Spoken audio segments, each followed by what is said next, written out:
Hi friends, ఈరోజు మా ఇంట్లో అయితే సాంబార్ పొడి అయితే అయిపోయింది. అందుకని మీకు ఒకసారి చూపిద్దామని చూపిస్తాను చూడండి. కరివేపాకు బాగా కడిగి ఆరబెట్టుకోవాలి ఫ్రెండ్స్. దాన్ని మళ్ళీ వేయించాలి. అది వీడియోలో చూపించినట్లుగా వేయించుకోండి. బాగా పల అని సౌండ్ వస్తుంది. ఇంకా జీలకర్ర దోరగా వేయించుకోండి. అది కానీ మళ్ళీ మాడిపోయేటట్లు లేకుండా దోరగా వేయించుకొని దించేయండి ఫ్రెండ్స్. ఉదంతా పోసుకోండి. నెక్స్ట్ మిరియాలు ఫ్రెండ్స్. మిరియాలు కానీ కొంచెం దూరగా వేయించుకొని దాంతో వేసుకునేసేది. మెంతులు కానీ అంతే ఫ్రెండ్స్, కలర్ వస్తాయి, చిటిపెట అంటాయి, దించుకునేసేది ఫ్రెండ్స్. నెక్స్ట్ ఆవాలు కూడా బాగా వేయించుకొని కొంచెం దూరగా చిటిపెట అవుతాయి, దించుకుని ఆవాలు, కందిబ్యాళ్ళు, ఉద్దిబ్యాళ్ళు, పెసరబ్యాళ్ళు అన్నీ వేయించుకొని ఇట్లా పల సౌండ్ వస్తుంది.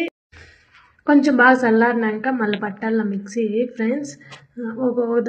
చూడండి, ఇక్కడ కరివేపాకు వేసండి, అది కొంచెం గ్రీన్గా వస్తుంది చూడండి ఫ్రెండ్స్.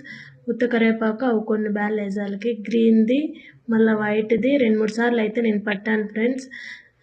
మీరు కానీ కొంచెం నున్నగా నైస్ పట్టుకోండి, బాగుంటుంది. అంతా ఇంక మిక్సీ పట్టుకోవాలి. ఆ గ్రీన్ది, ఆ పప్పులు, ఆ బ్యాళ్ళ పొడి అది కలుపుకోకపోతే ఆడవాడ కొంచెం అట్లే ఉంటుంది కదా ఫ్రెండ్స్. అందుకని నా దగ్గర ధనియాలు లేవు కాబట్టి ధనియాల పిండి వేస్తా ఉన్నాను ఫ్రెండ్స్. మీరు ధనియాల పిండి కలుపుకోండి.